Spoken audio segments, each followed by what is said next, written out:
Pozdravljeni, spoštovani gledalke in gledalci. V tokratnem omizju bomo poskusili odgovoriti na vprašanje, ali smo korak bližje ustanovitvi pokrajin v Sloveniji. O najnovejšem predlogu strokovne skupine bo natanko čez en teden razpravljal Državni svet Republike Slovenije, mi pa že danes gostimo Alojza Kovšco, predsednika Državnega sveta Republike Slovenije, Petra Misijo, predsednika Skupnosti občin Slovenije in doktorja Boštjana Brezovnika, vodjo strokovne skupine za pripravo pokrajinske zakonodaje. Seveda dobrodošli pri nas in hvala, da ste se odzvali našemu vabilu. Gospod Kovšca, kakšna je po vaši oceni pripravljenost političnih strank, da podprejo in sprejmejo predlagani koncept pokrajin v Sloveniji? No, najprej treba povedati, da nobenega uradnega stališča političnih strank v Državnem svetu nimamo, ker v tej fazi priprave pokrajinske zakonodaje politične stranke niso sodelovale. To je bilo namenoma. Drugače pa iz osebnih razgovorov z predstavniki političnih strank in člani, predvsem s tistimi, ki so v Državnem zboru, pa ugotavljam, da pripravljenost še nikoli ni bila tako velika in iskrena, kot je sedaj. Razmere so se spremenile, Slovenija ni več takšna, kot je bila ob zadnjem poizkusu uvajanja pokrajin. Potem ta bolezen COVID-19 in vse posledice, ki jih čutimo, so nas vse, ki se ukvarjamo z odločanjem, vodenjem, dejansko streznile in pripravile do razmisleka, kaj je dobro in kaj ni dobro v sistemu, kot ga imamo. In jaz sem zelo optimističen, zelo prepričan v to, da ta poizkus ustanovitve pokrajin, ki dejansko prihaja od spodaj navzgor, pri politiki ne bo doživel zavor, temveč eno iskreno voljo po sodelovanju, po spremembah, po optimiziranju sistema, ker tako, kot je sedaj, ni dobro. Hvala za to uvodno razmišljanje. Gospod Misija, zakon o lokalni samoupravi je nekoč že predvidel pokrajine, ki bi jih ustanovile občine. Ampak ta rešitev nikoli ni zaživela, ni niti ustrezala ustavnemu konceptu, niti merilom Sveta Evrope in pač do tega nismo nikoli prišli. Kaj je danes drugače in kaj ste pripravljeni podpreti? No, pravzaprav, če lahko rečem po domače drugače, ni nič kaj veliko od takrat. Mi smo, če se spomnim, tam že leta 2007-2008 bili zelo blizu rešitvi za pokrajine, pač ni bilo politične rešitve takrat, vendar pa občine smo se vsa ta leta zelo zavzemali, da bi prišlo do ustrezne rešitve. Seveda, pač, kot je rečeno, politične volje ni bilo. Je pa recimo pred 2 leti, 2018, Marjan Kardinal opozoril, kako bi se morda dalo to rešiti v Pomurju in je takrat se organiziral, da bi pač bilo, sicer to ni zaživelo, ampak je pokazal, da pokrajine mi nujno potrebujemo. In jaz sem tudi mnenja že od takrat, ko smo, če se prav spomnim, na bordu razpravljali, mislim, da je leta 2007 o temo, že od takrat naprej sem trdno prepričan, da pokrajine potrebujemo, ker bomo s tem rešili prvič manjše občine, pa tudi organiziranost na določenem območju. Tako da jaz tudi verjamem, da bo enkrat do te rešitve prišlo. Hvala. Gospod Brezovnik, strokovna skupina, v kateri so zbrani številni ugledni strokovnjaki z različnih področij, je zaključila še en krog usklajevanja. Kaj iz dosedanjih razprav, verjetno tudi pripomb na prejšnje predloge, ste upoštevali v tem najnovejšem predlogu? Po čem je ta, recimo zdaj, še bolj pripravljen za sprejemanje, kot je bil prej? Ta trenutek v strokovni skupini sodeluje preko 60 strokovnjakinj in strokovnjakov z različnih področij, ki se tako ali drugače ukvarjajo z vprašanjem regionalizacije in spodbujanje regionalnega razvoja in seveda tudi z področja javne uprave in vzpostavitve učinkovitega sistema javne uprave. Tako da člani strokovne skupine so bili izrazito intenzivni, saj smo v tem letu in pol pripravili dodatne študije, hkrati smo pa pripravili celovito zakonodajo, se pravi z osnutki 3 temeljnih zakonov, to gre za zakon o ustanovitvi pokrajin, zakon o pokrajinah in pa zakon o financiranju pokrajin, ki temeljijo na zakonodaji iz leta 2008, ker je bila že takrat odlično pripravljena. Strokovna skupina je ob tem pripravila tudi pregled celotne slovenske zakonodaje in presodila, katere pristojnosti bi se v prvi fazi lahko prenesle s ravni države na regionalno raven in da bi na ta način spodbudili vzpostavitev enovitega regionalnega upravnega sistema, ker ključni problem, ki ga imamo danes, je v tem, da imamo znotraj Slovenije 20 različnih upravnih sistemov, ki so zaživeli in se vzpostavili vsak po svoji poti, od srednješolskega izobraževanja do recimo finančne uprave, policijske uprave in tako naprej. In seveda je ta predlog strokovne skupine osredotočen na učinkovitost vzpostavitve regionalnega upravnega sistema, ki bi temeljil oziroma katerega temelj bi bil spodbujanje skladnega regionalnega razvoja in seveda to, kar je tisti bistveni doprinos, pa je ravno pregled vseh pristojnosti po 151 zakonih, ki bi se v obdobju do leta 2030 postopno prenašale v pristojnost pokrajin. V zborniku pokrajine v Sloveniji sem našel en odlomek, ki utemeljuje, da bi bilo najbolj optimalno, če bi imeli 8 pokrajin. Sedanji predlog vsebuje formulo 10+2, se pravi 10 pokrajin in poseben status Ljubljane in Maribora. Kaj ta odmik od optimalnega, vprašanje je namenjeno seveda vsem trem, tako kot vsa naslednja do konca oddaje, torej kaj ta odmik od optimalnega pomeni za dejanske pristojnosti in vsebino, zaradi katere potrebujemo pokrajine? Ja, če dovolite, mogoče iz strokovnega vidika, se pravi, strokovna skupina sledi priporočilom Sveta Evrope o tem, da naj druga raven v teritorialnem smislu naj ne bi obsegala manj kot 100.000 prebivalcev. In seveda, če gledamo z vidika, se pravi, z vidika kolegov geografov, z vidika upravnih sistemov, bi bil najoptimalnejši model 8 pokrajin. Vendar se mi zavedamo, da to vsi skupaj v strokovni skupini, da to politično ni sprejemljivo, predvsem zaradi tega, ker bi pri konceptu 8 pokrajin, recimo Koroška in pa Prekmurje, ne bili samostojni, bi se morali povezati celo z Štajersko in pa Savinjsko. Hkrati bi imeli združeno Goriško in pa Primorsko-Notranjsko in tako naprej. In seveda, ker vemo že iz preteklosti, se pravi iz let 2007-2008, da ti predlogi niso bili takrat podprti in da je šlo tudi proti predlogom ustanovitve 14 pokrajin, smo si pač postavili to omejitev strokovno, da naj pokrajina ne bi imela manj kot 100.000 prebivalcev in na tej podlagi smo prišli potem do predloga ustanovitve 10 pokrajin plus 2 mest z posebnim statusom, se pravi Maribor in Ljubljane, ki bi izvrševali tudi pokrajinske pristojnosti. In iz tega strokovnega vidika je ta koncept vsebinsko ustrezen, zato ker med temi pokrajinami ne bi bilo prevelikih razlik, imele bi med 100.000 in 300.000 prebivalcev, kar pomeni, da se bi na vse pokrajine lahko prenesle pristojnosti v enakem obsegu in hkrati bi lahko na tej podlagi vzpostavili tudi vzdržen sistem financiranja pokrajin. Kaj pravite, drugi gospod Kovšca, vi ste prej? Ja, najprej treba povedati, da je bilo temeljno vodilo, ko smo se sploh začeli pogovarjati o vnovičnem poizkusu ustanovitve pokrajin, je bilo temeljno vodilo to, da so pokrajine razvojno naravnane entitete. Če s pokrajinami dobimo samo še eno vmesno strukturo oblasti in ne pridobimo na kakovosti upravljanja in vodenja, potem nismo dosegli ničesar.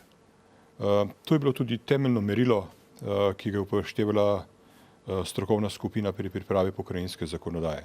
Seveda pa je treba uvodoma tudi povedati, da pokrajine, tako kot so zamišljene oziroma tako kot je predlagana teritorialna delitev, to služi predvsem izračunu stroška, ki bo nastal z nastankom novih pokrajin, z uvajanjem nove ravni oblasti, ker to zagotovo ne bo poceni.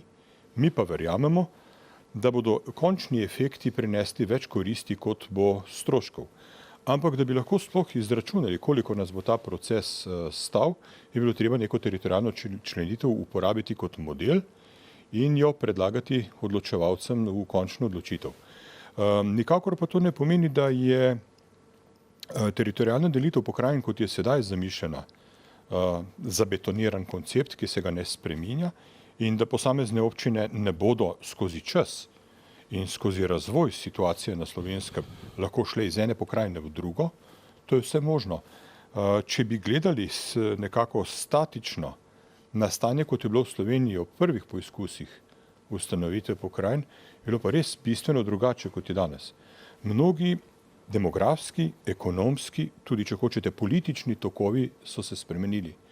Nekateri kraji so pridobili na teži, so pridobili na moči gospodarstva, pridobili na številu prebivalcev, drugi kraji oziroma celotni deli pokrajin se pa praznijo.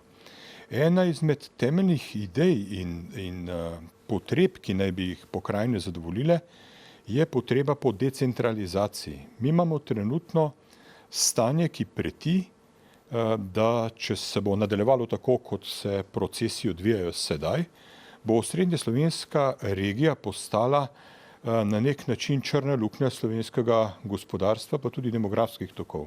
Vse se koncentrira proti centru, periferija izgublja na ekonomski moči, izgublja tudi kot interesno področje za ustvarjanje mladih družin in s tem demografsko. In te težave smo poskušali nasloviti na način, da ne uvajamo ad hoc rešitve in tudi sam proces ustanavljanja pokrajin ni enkratni dogodek, pač pa gre za dolgotrajni proces, v katerem bodo imele družbeni podsistemi možnost prilagoditve, pa tudi karierne aspiracije posameznih ljudi, ki sedaj živijo v enem sistemu, ne bodo prizadete. V glavnem ta rok za vzpostavitev pokrajin je dovolj dolg, sistem je dovolj fleksibilen, da se lahko nekatera nasprotja razrešujejo na popolnoma miren, demokratičen način in da pustimo času čas, da se zadeve urejajo brez, recimo temu, sekanja obstoječih vezi, ki že obstajajo med nekaterimi občinami in nekateri projekti se tako izvajajo in možnost, da nastajajo pa nove vezi s tistimi občinami, ki se bodo znašli potem pa v skupni pokrajini. Bistvo tega procesa je, da ni dirigiran od zgoraj navzdol, bistvo je, da se je začel od spodaj, bistvo je, da ne sekamo nobenih obstoječih povezav, ampak odpiramo možnosti za nastajanje novih. Če me ljudje vprašajo, ali bi s pokrajinami zdaj dobili samo še en administrativni nivo, jaz pravim, da ne. Dobili bomo še en nivo, ampak s tem bomo odločanje iz ozkega kroga ljudi v centru, v Ljubljani, prenesli bliže lokalni samoupravi, bliže občinam in ga prilagodili potrebi posameznih regij. Če bi to čisto preprosto rekel, Slovenija se sedaj obnaša kot multinacionalka, ki ima sedež koncerna v Ljubljani in delovodje po Sloveniji. Direktorjev obratov pa nimamo. In način komuniciranja županov, ki jih je 212 in morajo za posamične probleme naslavljati ministrstva, je v takih pogojih centralizacije zelo vprašljiv. A si vi predstavljate, kako 212 županov pride do ministra v enem letu? Jaz si ne. Pa prav gotovo imajo vsi potrebo vsaj enkrat na leto spregovoriti z resornim ministrom. Po četrtka, kako to izgleda? No, lahko rečem, da sicer nekaterim ministrom tudi lahko pridemo, pa tudi ministri niso vse, ne? Saj imamo kakšne druge ljudi, ki upravljajo v državi, ampak tu se moram pa za predsednikom zelo strinjati. Veliko težav je, da že samo potjo v Ljubljano, ne?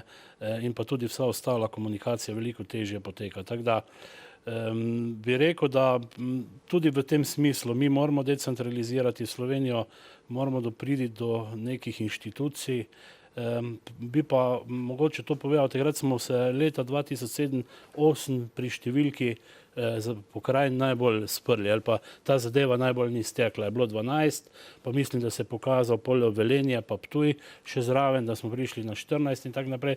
Sam osebno nikoli nisem se ukvarjal z nobeno številko. In to se mi zdi tudi nesmiselno v tej fazi ukvarjati, čeprav bi dal prvo, kar se da povedati strokovno. In to se mi zdi zelo pomembno, da strokovnjaki povejo, kakšno naj bo približno to število, da vidimo tudi, kako bo potem tekel denarni tok in sama organizacija.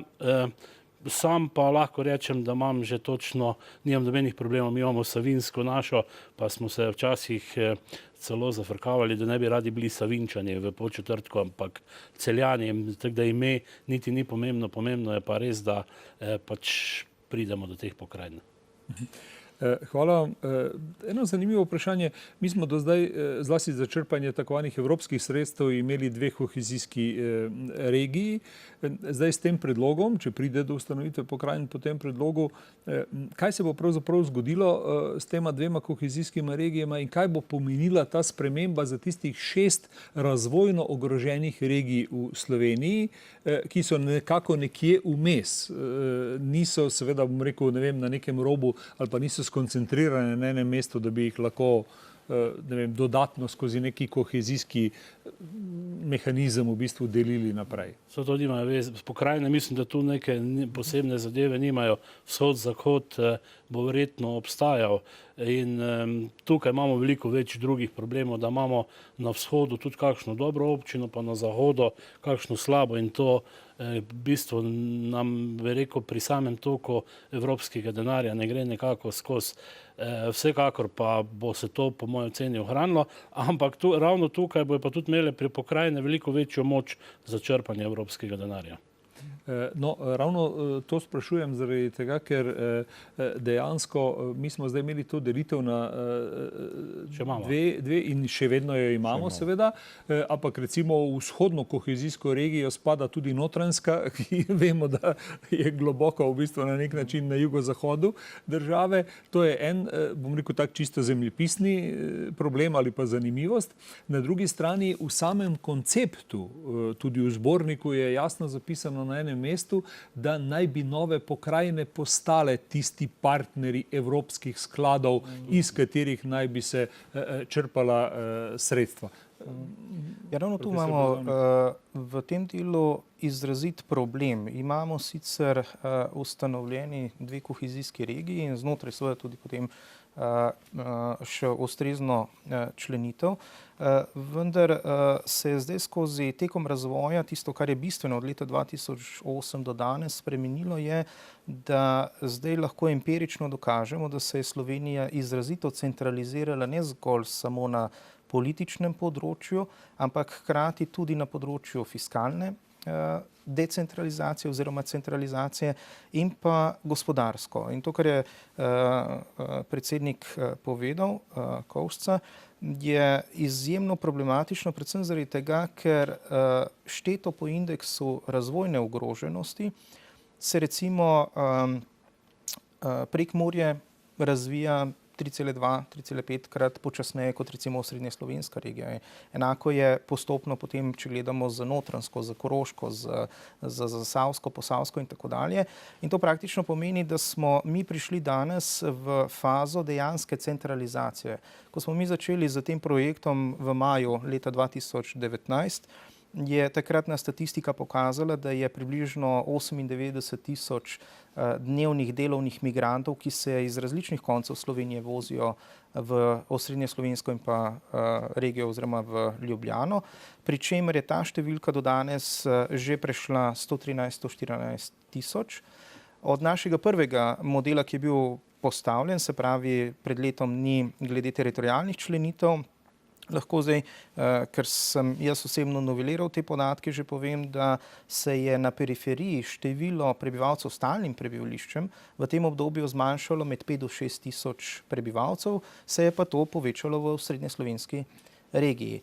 In ta demografski odliv, to, kar so kolegi, predvsem kolega dr. Naret in pa dr. Plut opozarjali, se je zdaj izkazalo, da če se bo ta demografski trend z dejansko centralizacijo nadaljeval, potem bomo zaradi neskladnega regionalnega razvoja, zato ker posamezna obrobna območja niso sposobna zagotoviti delovnih mest in seveda vsega, kar pritiče k ljudem za normalno življenje, se bo ta demografski trend nadaljeval in naj bi se število prebivalcev v naslednjih 20-30 letih, recimo na Koroškem, zmanjšalo za 15-16%, Prekmurju, enako Zasavska, Posavska, nekaj na Dolenjskem, Notranjskem in tako naprej. To praktično pomeni, da smo mi prišli že v to fazo, ko bodo, se pravi, ta območja ali pa so že postala spalna naselja za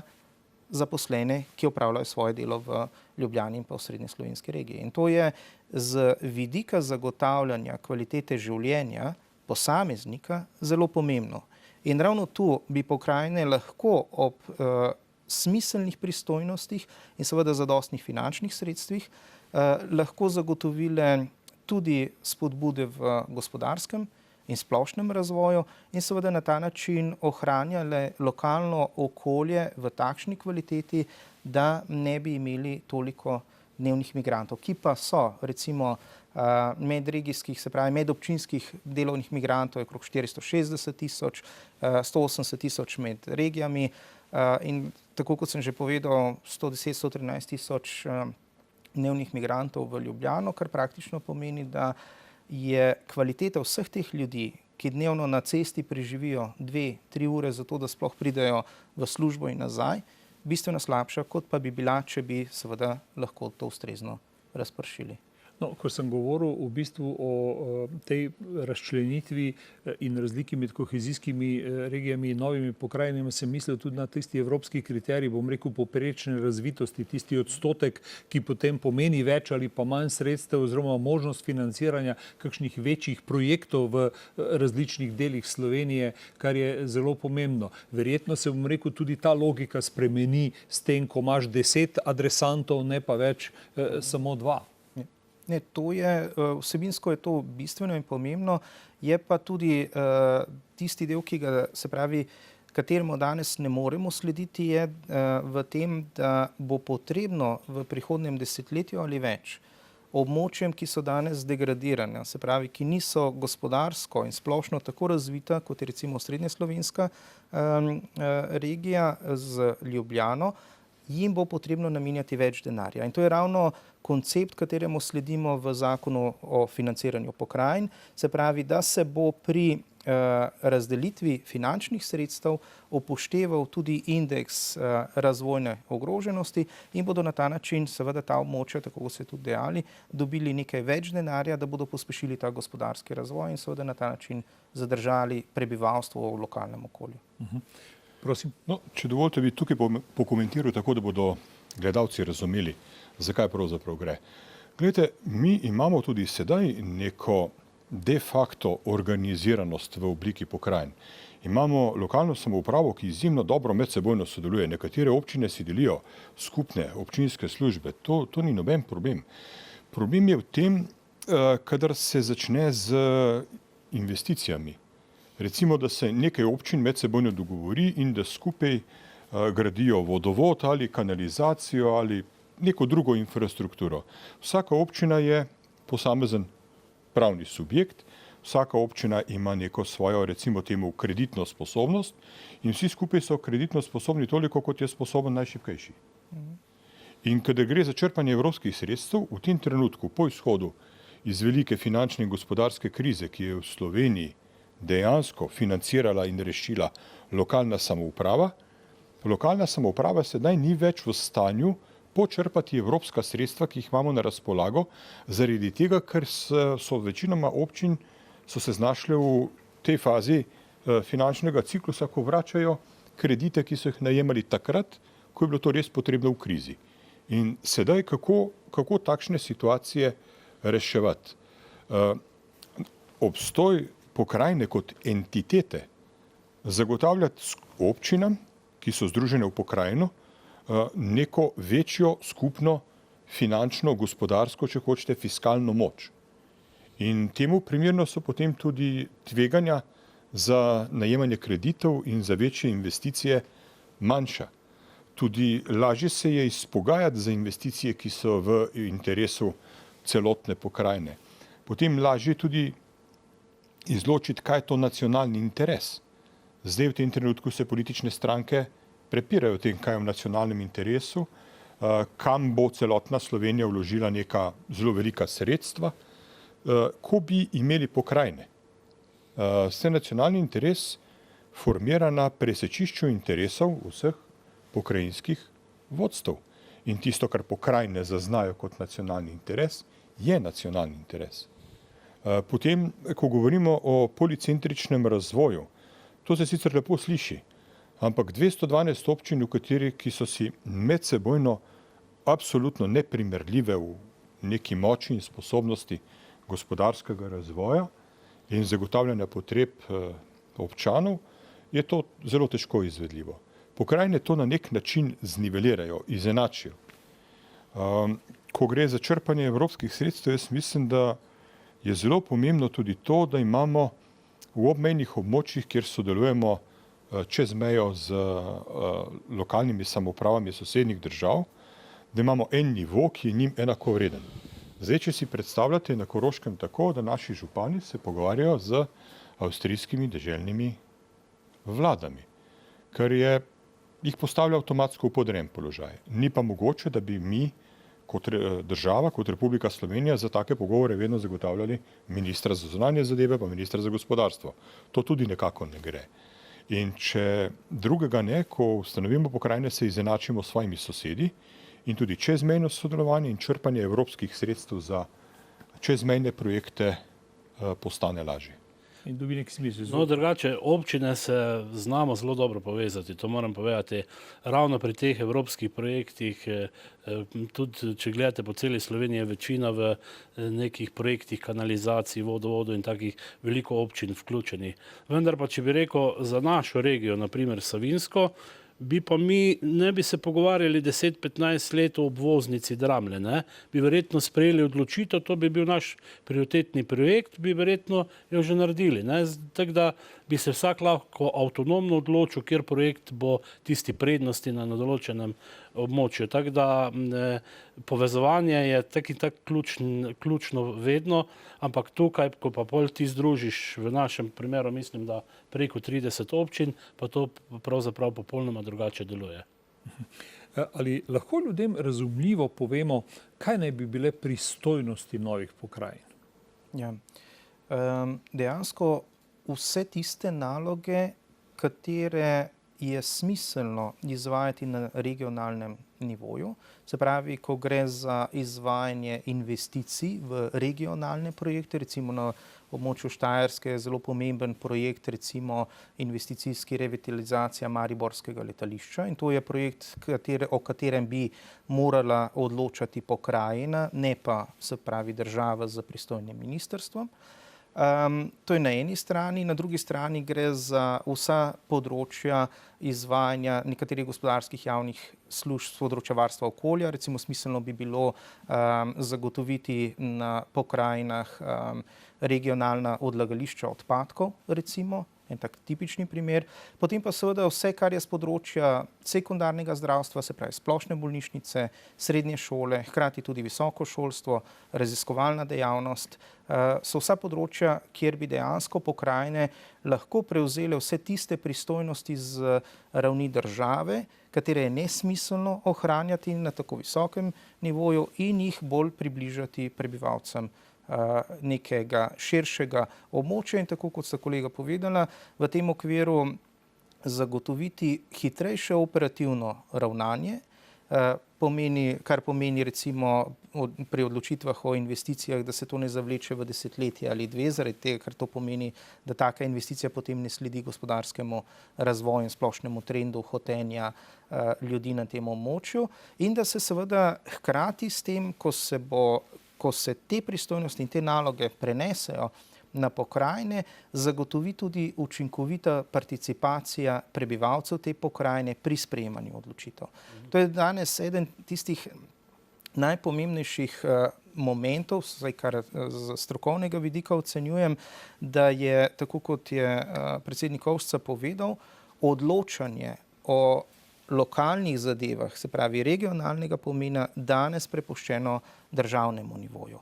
In ravno zaradi tega tudi prebivalci nimamo toliko občutka, da participiramo za svojimi predstavniki pri uveljavitvi tako imenovanega regionalnega javnega interesa. Se pravi, da bi na ravni neke regije, pokrajine odločali naši predstavniki in se seveda recimo odločili o smiselnosti, kot sem prej dejal, revitalizacije mariborskega letališča, ki bi na podlagi študij, ki smo jih pripravili, zagotovilo ali vse vplivalo na skoraj 30.000 delovnih mest na območju Štajerske, kar pa je seveda nujno potrebno za sam razvoj tega območja.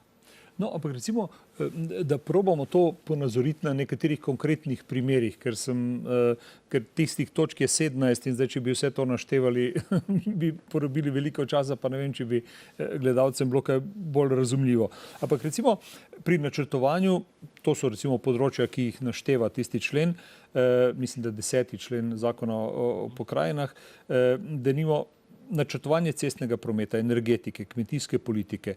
Kako se bodo recimo na teh področjih ločevale pristojnosti države in pokrajin? Energetika, na primer, ker vemo, da je zdaj državno lepo prepredena. Ja, če mogoče smem tu jaz odgovoriti v tem strokovnem delu. Recimo, če se dotaknemo vprašanja energetike, recimo cest. Danes, recimo na področju cest, imamo danes, ločimo med lokalnimi cestami, lokalnimi javnimi potmi, pa imamo regionalne ceste, državne in pa seveda avtoceste. In dejansko bi to pomenilo, da če danes država skrbi za regionalne ceste, bi regionalne ceste potem šle pod področje pokrajin. Na področju energetike pomeni, bi bile pristojnosti na področju upravljanja z energetskimi viri pretežno na območjih pokrajin, kar pomeni tudi izkoriščanje energetskih virov na rekah. Hkrati bi hkrati bi pa recimo tudi v tem smislu, če vzamemo še v obzir nekatere druge pristojnosti, recimo skrb za vodotoke, kar je danes državna pristojnost in vemo, da imajo v občinah tu izjemno velike probleme, predvsem zaradi tega, ker je premalo denarja, ker je preslabo upravljanje in zaradi tega je vsako leto zaradi poplav tolikšna škoda na kmetijskih zemljiščih in ostali infrastrukturi, bi seveda z prenosom teh pristojnosti na pokrajine dosegli večjo odzivnost, večjo preglednost in pa seveda lahko zagotavljali tudi večji obseg finančnih sredstev, ki bi se usmerjal v varovanje vodotokov, kar dejansko pomeni, bi na ta način tudi dosegli večjo stopnjo varnosti prebivalcev, ki živijo recimo na poplavnih območjih in tako naprej. Mislijo, vi ste prikimavali zdaj, ko je Ja, to je ravno razlagal. ta čiščenje vodotokov je taka, bi rekel, pereča zadeva. Kot veste, ta večino tega denarja gre za izgradnjo hidroelektrarn na državnem nivoju in pravzaprav res to na celotnem območju ta denar manjka. Sicer zdaj pač tudi po zagotovilu ministra Vizjaka se bo tu nekaj več denarja tudi v te namene naj bi se namenjalo, ampak absolutno to bi bila ena od, bi rekel, po moji oceni, ena od vidnejših napredkov, če bi lahko tudi na območju neke pokrajine ustrezno očistili vodotoke. To bi bila velika zadeva tudi za Slovenijo. No, vsekakor je vzdrževanje infrastrukture, govorimo tle recimo o elektrodistribuciji, potrebno koordinirati na državni ravni. To je eno. Osnovna proizvodnja energije oziroma zagotavljanje zadostnih količin energije je seveda tudi v pristojnosti države.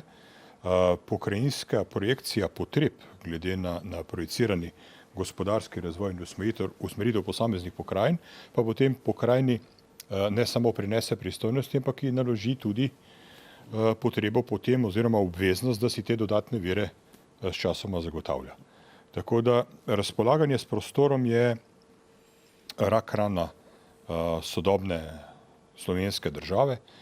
Tu imamo pa čisto od vseh lokalnih skupnosti pritožbe. Normalno je, da se razpolaganja s prostorom ne da peljati zgolj v eni sami inštituciji in to v Ljubljani, ker bi ta inštitucija morala imeti toliko zaposlenih in toliko kapacitet, da bi bilo to neobvladljivo.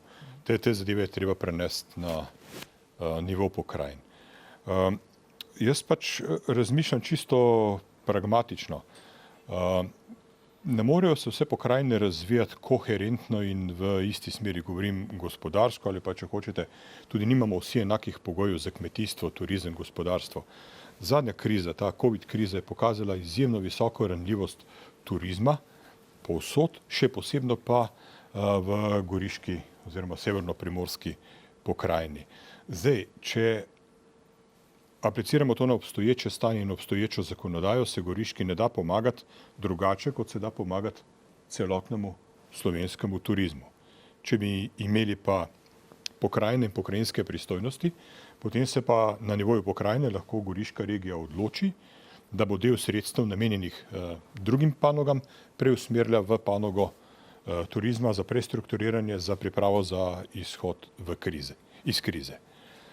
Torej, ta srednji nivo sposobnosti hitrih reakcij in odločanja nam manjka. Ravno tako je, kar zadeva zaščito in reševanje. Prisiljeni smo bili zapreti občine, državo. Če bi imeli pokrajine, bi se o tem lahko odločali po pokrajinah. Lahko bi tudi določili prioritete in v takšni situaciji, kot imamo zdaj, v tem lockdownu, bi lahko rekli, v eni pokrajini bomo žrtvovali tovrstno gospodarsko dejavnost, v drugi bomo žrtvovali storitve, v tretji energetiko, ampak vsi skupaj kot sistem bomo pa morali funkcionirati.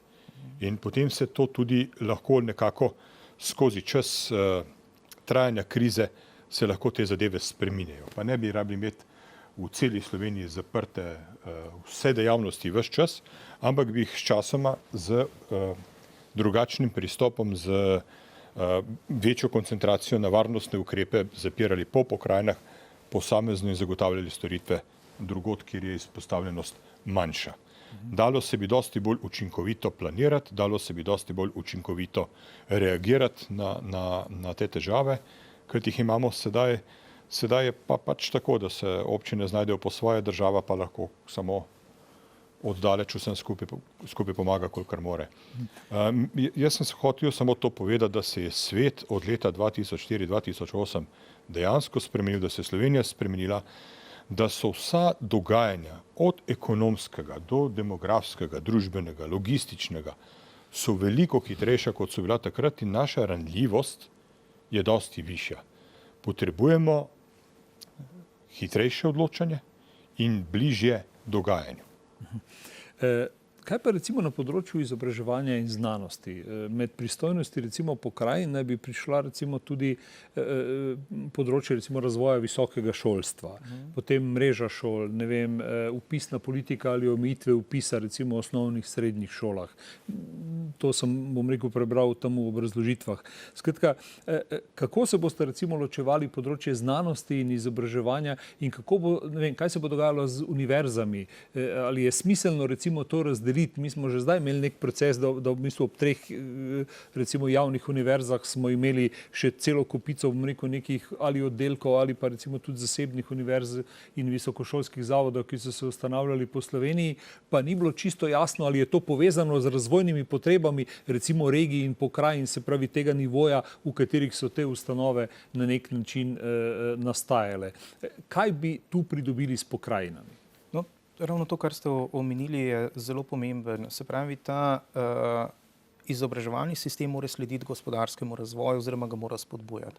Eden ključnih problemov Slovenije, to, kar smo že prej povedali, je, da smo šli po poti dejanske centralizacije. Imamo 3 javne univerze, 3 zasebne univerze, kopico visokošolskih zavodov, ki so se nekako poskušali prerazporediti po območju Slovenije in na ta način skozi svojo raziskovalno in pedagoško dejavnost spodbujati tudi gospodarski razvoj, kar je vse lepo in prav. Ampak ključni problem je ravno v tem, da že če gledamo po številu vpisnih mest in zapolnjenosti razpisanih vpisnih mest, v vsakem primeru prednjači Univerza v Ljubljani, ki ima preko 100% vpisanih. Temu sledi recimo Univerza na Primorskem z okoli 80% zapolnjenostjo svojih programov, Mariborska univerza z nekaj več kot 50%. In že tu se dejansko pokaže ta pritisk iz celotne celotenega območja Slovenije v Ljubljano, predvsem zaradi tega, ker se mladi lažje odločajo za študij v Ljubljani, ker vedo, da bodo potem tudi tam zagotovo dobili svojo službo in si tam ustvarili svoje življenje. Recimo rektor Univerze v Novi Gorici, Danilo Zavrtanik, zelo rad poudari, da se mladi na Goriško ne vračajo. Se pravi, če odideš študirati v Ljubljano, se potem iz Ljubljane ne vrnejo. In ravno pokrajine bi lahko spodbudile razvoj regionalnih študijskih programov, ki bi seveda bili odraz gospodarske klime in pa gospodarskega razvoja. Recimo na Goriškem bi to pomenilo, da bi se lahko bolj usmerili v področje turizma, recimo. In seveda bi na ta način tudi vzporedno z študijskimi programi zagotavljali preko pokrajin zadostna finančna sredstva za izvajanje raziskovalnih dejavnosti, ki bi bile usmerjene v regionalne programe. In to je tisti manko, ki ga je zaznati v visokošolskem, ne le v visokošolskem, pač pa tudi srednješolskem izobraževanju, ker se dejansko šolski sistem ne prilagaja trendom in zahtevam gospodarstva in ker ne prihaja do učinkovitega povezovanja med gospodarstvom, tudi negospodarstvom in pa srednješolskim ter univerzitetnim ali visokošolskim prostorom. In ta ključni problem, ki ga danes zaznavajo tudi župani po posameznih občinah, ki imajo recimo srednje šole ali visokošolske organizacije, je ravno v tem, da ne uspejo zadržati svoje mlade v lokalnem okolju, v lokalnem območju, ki bi kasneje seveda tudi prispevali k ustreznemu gospodarskemu razvoju. Gospoda, se strinjata? Absolutno. No, ampak recimo še eno področje je zanimivo, prenos državnih pristojnosti. Mislim, da 11. člen govori o tem. Na pokrajine ta zajema praktično prenos skoraj vseh znanih inšpekcijskih služb na pokrajine. In gradbene, in tržne, in okoljske, zdravstvene, veterinarske, varstvo potrošnikov kot recimo neko pomembno področje. Zdaj, zanimivo me, kaj to pomeni za pravno varnost državljanov, ker smo prej govorili o tem, da je stvari treba približati državljanom, ampak recimo, kaj pomeni za njihovo enakost pred zakonom? Ne vem, lahko in v končni fazi, kdo bo recimo bedel, ko govorimo o inšpekcijah ali pa recimo o nekem odnosu tovrstnem nad morebitnimi koruptivnimi tveganji. Da ne bomo vzpostavili eno raven pravne varnosti, ne vem, v tej pokrajini, drugo v drugi, tretjo v tretji, ker bi to, postavilo nekako, vse to skupaj v eno malo čudno luč. Če mogoče dovolite tudi z tega strokovnega upravnega vidika, ko gre za prenos državnih pristojnosti na pokrajinsko raven, se pravi tudi recimo v primeru prenosa pristojnosti inšpekcijskega nadzora, bi v vsakem primeru druga raven, se pravi, ko gre za odločanje o morebitnih pritožbah, to še vedno ohranilo ministrstvo, se pravi pristojno ministrstvo. Je pa vsebinsko pomembno to, da z recimo morebitno ustanovitvijo 10 pokrajin z 2 posebnima statusoma Ljubljane in Maribora, bi dejansko na ta način lahko zagotovili učinkovito organiziranost inšpekcijskih služb na ravni pokrajin. To pomeni, če imamo danes inšpekcije centralizirane, pa seveda tudi izvajajo dekoncentrirane naloge na območju Slovenije, bi dejansko pomenilo, da bi imeli potem na celotnem območju Slovenije 10 oziroma 12 izpostav inšpekcij, recimo, ko govorimo o tržni inšpekciji, in bi seveda na ta način te inšpekcijske službe bile zamejene teritorialno na območje pokrajine, kar pomeni na eni strani z vidika pravne varnosti bistveno boljši pristop, zato ker bi lahko kvalitetneje in učinkoviteje z več kadri opravljali nadzor nad spoštovanjem državnih predpisov in seveda tudi morebitnih pokrajinskih predpisov in bi na ta način zagotavljali to, čemur mi pravimo pravno varnost v odnosu do posameznikov. Ker zelo pomembno je, da se na območju celotne Slovenije spoštujejo predpisi in tisti, ki jih ne spoštujejo, da so seveda za to ustrezno sankcionirani. Je pa potrebno zagotoviti seveda vsem tem, ki ne spoštujejo predpisov in jih inšpekcija morebiti kaznuje, pravno varnost v tem smislu, da lahko svojo pravico poiščejo v pritožbenem postopku ali pa postopku pred pristojnim sodiščem. In iz tega vidika, ravno to, kar sem na začetku opomnil, pa kar tudi predsednik zelo rad pove, mi imamo zdaj 20 upravnih sistemov.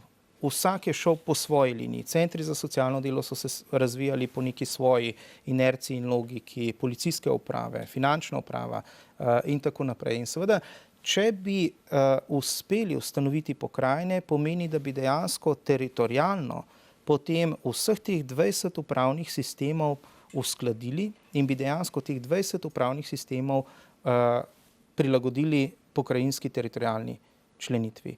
In na ta način bi seveda dosegli racionalnejšo organizacijo in seveda tisto, kar je zelo pomembno, večjo učinkovitost teh služb, ki pač bdijo nad recimo spoštovanjem predpisov na neki lokalni ravni. Gospod Kovšca, vi ste hoteli nekaj dodati? Ja, hotel sem samo to reči, da bi dejansko enako povedati, če dobimo še eno raven, v bistvu vse pokrajinske inšpekcijske službe nadzoruje državna inšpekcijska služba. Zdaj v teh primerih, kot so, če se pritožiš čez delo inšpekcij, se lahko pritožiš najprej na ministrstvo, potem na sodišče. In dogaja pa se res in praksa tako kaže, da včasih inšpektorji v posameznih krajih po zelo podobnih ali enakih dejanjih spišejo različne odločbe. In zdaj po principu kadija te tuži, kadija te sudi, je zelo težko iskati svojo pravico. Medtem, če bi pa obstajala regionalna pa zvezna raven, je pa zvezna raven prva meritorna in prva, ki poskrbi za to, da so na regionalni ravni recimo temu ista merila za vse inšpektore.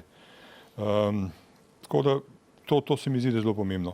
Kar je pa dr. Brezovnik izpostavil, ja, mi zdaj že imamo stratifikacijo državne uprave posameznih podsistemov, vsak ima neke svoje pokrajine. Ampak veste, najbolj zanimivo je to, da ta model v največji meri to stratifikacijo že upošteva. In da tu ne gre za nekaj čisto drugačnega, kot sedaj obstaja, ker se večina teh sistemov v večji meri že prekriva. Zgolj nekatere in po nekaterih mejah bi bilo treba skozi čas prilagoditi. Tako da zdaj tukaj mi ne bomo kar podrli nekih obstoječih sistemov in sploh se to ne bo zgodilo od danes do jutri. Recimo najbolj podobno, ko smo šli gledati v praksi, najbolj točno tako, kot je predlagani model, je stratificirana obramba in zaščita. Oni se dejansko čisto pokrivajo s tem modelom, ne bo imeli prav nobenih težav. Podobno je z policijo, malo drugače je z zdravstvom, ampak jaz mislim, da tukaj prav velikih težav ne bomo imeli. Imeli bomo pa težave, če se bomo kregali o imenu in mejah in če se bo proces centralizacije nadaljeval. Jaz bi to rad gledalcem predstavil čisto tako enostavno. Vsak dan je več ljudi, ki se vozi v osrednjo Slovenijo v službo, vsak dan je večji pritisk na to, da se zagotovijo nemoteni prometni tokovi, vsak dan več denarja se bo porabljalo za te ceste in te železnice in ne lokalne in ostale regionalne. In vsak dan bo imela periferija manj možnosti dohiteti center. Vsak dan bodo stanovanja na periferiji manj vredna, kot so tista v Ljubljani. Vsak dan bo, vsakim novim dnem bo lažje najti službo v Ljubljani kot na periferiji in periferija se bo praznila. To je nekaj, kar se odvija, ta proces se odvija s čedalje večjo hitrostjo in mi praktično veliko časa za ukrepanje nimamo. In ni to proces, ki je značilen samo za Slovenijo, to je proces, ki se odvija po celotni Evropski. Prostor, ki ga zapustiš, zapolni nekdo drug. Ali pa ostane prazen in nevreden. Veste, večji problem je ravno ta del. Vzporedno s tem, ko smo pripravljali ta projekt, so kolegi geodeti pripravili tudi svoje študije in te so po eni strani šokantne. Medtem ko imamo v Ljubljani manjko stanovanj in bivališč, je recimo na območju celotne Slovenije, ko govorimo o periferiji, preko 150.000 praznih stanovanj. To praktično že nakazuje ravno ta trend, kako se dejansko tudi urbano ta središča, pretežno Ljubljana, pa vzporedno potem z Ljubljano Kranj pa Celje, recimo, pa že tudi Novo mesto, razvijajo bistveno hitreje, predvsem zaradi tega, ker imajo pomanjkanje po recimo stanovanjih. Ta mesta, se pravi vsa mesta preostala, ki sem jih naštel, pa postajajo spalna naselja za ljudi, ki dnevno migrirajo v Ljubljano. In recimo, če bi vzeli v obzir tudi ta del, je to zelo pomemben pokazatelj, kako se dejansko periferija siromaši, medtem ko pa center, kot je bilo že rečeno, bogati v urbanem smislu in seveda tudi v smislu samega prostorskega razvoja. To je, kar je bilo prej izpostavljeno.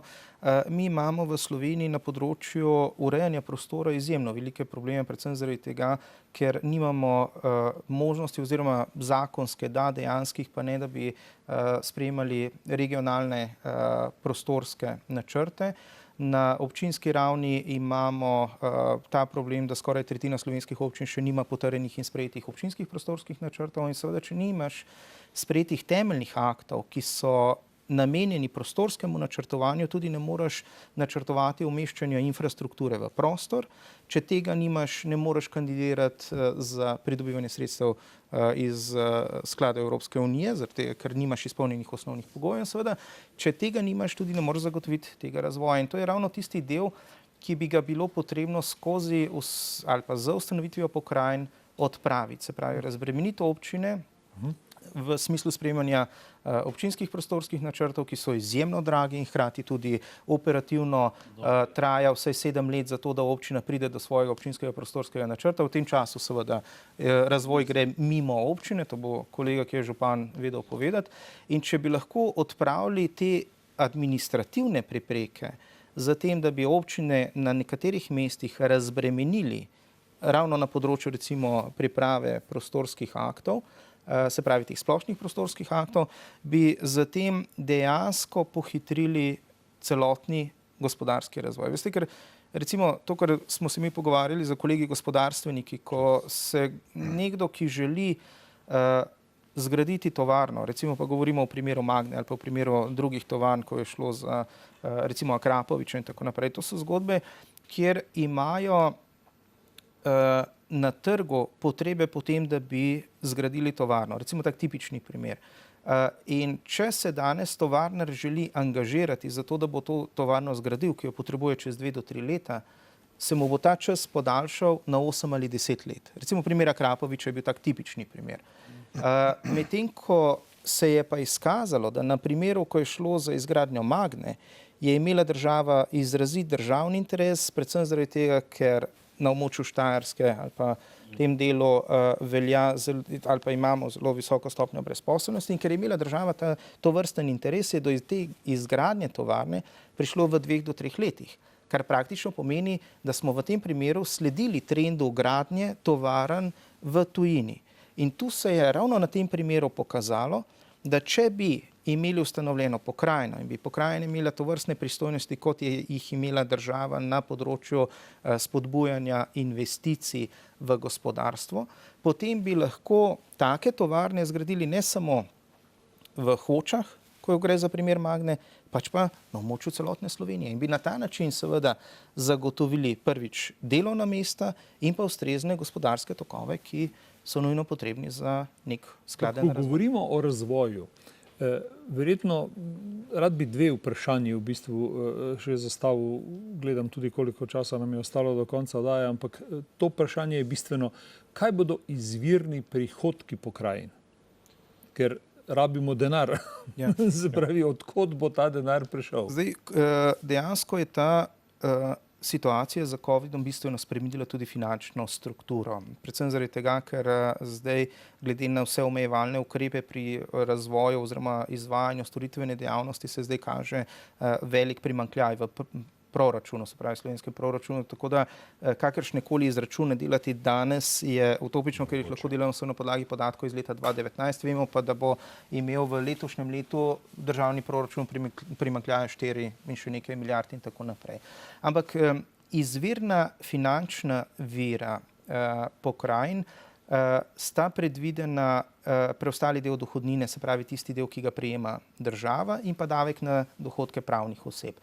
Pričemer je tu potrebno povedati, da se želimo izogniti problemu, ki ga imajo danes občine pri zagotavljanju financiranja občin. Se pravi, pri sistemu financiranja občin se občinam izračunava povprečnina, pri čemer ta temelji na stroškovnem vidiku. Se pravi, toliko, koliko je bilo porabljenih sredstev, se potem na tej podlagi izračunava povprečnina in občine so se v preteklem desetletju nenehno borile za to, da bi dosegle vse tisti zakonski minimum povprečnine in na ta način financirale izvajanje vseh pristojnosti nalog na lokalni ravni. In v tem primeru pa je strokovna skupina za fiskalno decentralizacijo predlagala, da bi moral sistem financiranja temeljiti na prihodkovnem sistemu. To pomeni, da je potrebno vsako nalogo, ki se bo prenesla v pristojnost pokrajin, predhodno oceniti in določiti vir, iz katerega se bo financirala. Zato smo tudi predlagali postopni prenos pristojnosti do leta 2030.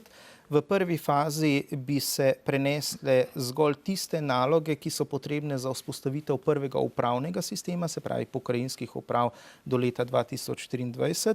In tu nam je Ministrstvo za javno upravo ponudilo izjemno pomoč z ministrom Koritnikom, da so pripravili celovito študijo in smo dejansko na tej podlagi in pa na podlagi priporočil Ministrstva za okolje in prostor, Ministrstva za obrambo, prišli do vzpostavitve koncepta, kjer bi za začetek delovanja pokrajin leta 2023 potrebovali okoli 176 milijonov evrov. To ne gre za nov denar, to ne pomeni, da bi zaradi tega morali prerazporejanje iz obstoječih postavk, zato da se pride do... Se pravi, ta denar bi se prerazporedil iz državnega proračuna v pokrajinske proračune, zagotovilo bi se dejansko normalno funkcioniranje oziroma normalni začetek dela in bi dejansko potem lahko dograjevali ta sistem, se pravi pokrajin, enako kot smo to počeli z občinami od leta 1994 dalje. Gospod Kovšca, gospod Misja, zadnje vprašanje za vaju dva. Kakšen bi bil vpliv predlaganega števila pokrajin na predvidene spremembe volilne zakonodaje v Sloveniji? Ali ne bi bilo recimo smiselno, da bi bile meje volilnih enot in pokrajin ene in iste? Če to vprašanje odpremo sedaj, ob ustanovitvi pokrajin, potem jih ne bomo dobili naslednjih 20 let. Jaz mislim, da je modro reševati probleme enega po enega in to takrat, ko se pojavijo. Najprej ustanovimo pokrajine, potem se začnemo pa pogovarjati o tem, kako volitve prilagoditi novo nastali situaciji. Ker to vprašanje seveda ima še drugi odgovor, odvisen od modela volitev, ali je proporcionalni, ali je večinski, ali je kakšen drugi, ker je potem treba zadeve spet deliti na novo. V bistvu. Odpira to še enkrat. Tudi jaz mislim, da je veliko problemov že pri sami ustanovitvi pokrajin, da je veliko dela, da bomo lahko prišli do tega, tako da to odpirati bi bilo pa res problematično. Gospod Misja, glede na to, da je, bom rekel, teh združenj in skupnosti, lokalnih skupnosti v Sloveniji kar nekaj, mislim, da ene tri različne so, vam, ne vem, iz združenja mestnih občin kaj oponirajo, ko gre, bom rekel, za te predloge, glede na to, da bom rekel, boste imela dve od 11 mestnih občin nek poseben status? Glejte, sicer sem tak tudi v začetku, ko sem začel predsedovati, nekako izrazil željo, da se vse tri združenja združimo. Mi imamo 180 občin, mestnih je tak 10, 11 in pa združenje občin ima okoli 100 občin, ampak to se prepleta in je tudi tukaj, moram reči, nepotrebno. Je pa res, da zadnjo leto smo pa začeli vsi brcati na isti gol in to je zelo pomembno. Pri pokrajinah mislim, da imamo podobna stališča, mogoče bi kateri imel svoj kraj pa svojo pokrajino, da se tu razlikujemo, drugače pa lahko rečem, da tudi zato, ker smo začeli malo bolj skupaj razmišljati, imamo po moje tudi zdaj ustrezno povprečnino, tudi do drugačno financiranje, no to pa tudi po zaslugi razumevajoče vlade ta trenutek. Hvala vam lepa, bom rekel, za ta zaključek in upamo, da seveda prestižna vprašanja in prestižni razlogi ne bodo v prihodnje onemogočali pravzaprav tega projekta v njegovem nadaljevanju. Jaz se vam seveda iskreno zahvaljujem za vse izrečeno, za vse ideje in tudi razmišljanja o tem, kako ta projekt nadaljevati in uspešno pripeljati do konca. Hvala vam seveda za sodelovanje v naši oddaji. Vam, spoštovani gledalke in gledalci, seveda hvala za pozornost in nasvidenje.